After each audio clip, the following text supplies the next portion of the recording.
கடையிலேருந்து கோதுமையை வாங்கிட்டு வந்து வச்சதோடு சரி சுத்தமாகவே வந்து மறந்தாச்சு. சரி இன்றைக்கி அதை எடுத்து க்ளீன் பண்ணிடலான்னு சொல்லி தான் அம்மா இருக்கிறப்பவே வந்து க்ளீன் பண்ணிகிட்ருக்கேன். அம்மா இருக்கிறப்ப க்ளீன் பண்ணோம் அப்படின்னா வேலை என்னமோ நான் தான் செய்வேன், ஹெல்ப் பண்ணுவாங்க. ஆனால் வந்து பையன் அழுதான் அப்படின்னா கொஞ்சம் மேனேஜ் பண்ணுறக்கு ஆள் இருக்கும் இல்லையா, அதனால் அம்மா இருக்கிறப்ப தான் இந்த மாதிரி வேலையெல்லாம் வந்து சூஸ் பண்ணி வச்சுக்குவேன். அதில் பார்த்திங்கன்னா அத்தனை குப்பை அத்தனை டஸ்ட் இருந்தது. அது எல்லாமே வந்து ஒரு கப் உடச்சி எடுத்துட்டோம் அப்படின்னா வந்துரும்னு ஃபஸ்ட்டு அதை தான் வந்து பண்ணிகிட்டு இருந்தேன். நான் வந்து இந்த ஜரடையில் பண்ணிகிட்டு இருந்தேன். ப்ராப்பராக வந்து புடைக்க தெரியாது. அம்மா வந்து இப்படி புடச்சி காட்டிகிட்டு இருக்காங்க. இப்படி பண்ணோம் அப்படின்னா சீக்கிரமாகவே வந்து வந்துடும்.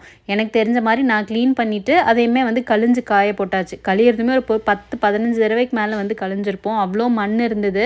அதை எல்லாமே க்ளீன் பண்ணி ட்ரை பண்ணதுக்கப்புறம் பையனுக்கு கேஸ்டிங் எடுக்க வேண்டியதாக இருந்தது. இந்த பேபி கேஸ்டிங் எல்லாம் பண்ணுறாங்க இல்லையா, சரி இப்போ 30 டேஸ்க்கு வந்து தாண்டியே வந்துருச்சு. 30 டேஸில் பண்ணோம் அப்படின்னா இன்னுமே அழகாக இருக்கும். சரி கேஸ்டிங் பண்ணிடலான்னு சொல்லி ரெடி பண்ணியிருந்தேன். விநாயகர் சதுர்த்திக்கு பையனுக்கு வந்து ஒரு ஆக்டிவிட்டி வந்து கொடுத்துருந்தாங்க. இட்லியில் விநாயகர் மாதிரி ரெடி பண்ணணுன்னு. பையன் காலைல ஸ்கூலுக்கு கிளம்புறதுக்கு முன்னாடி அதை பண்ணிட்டு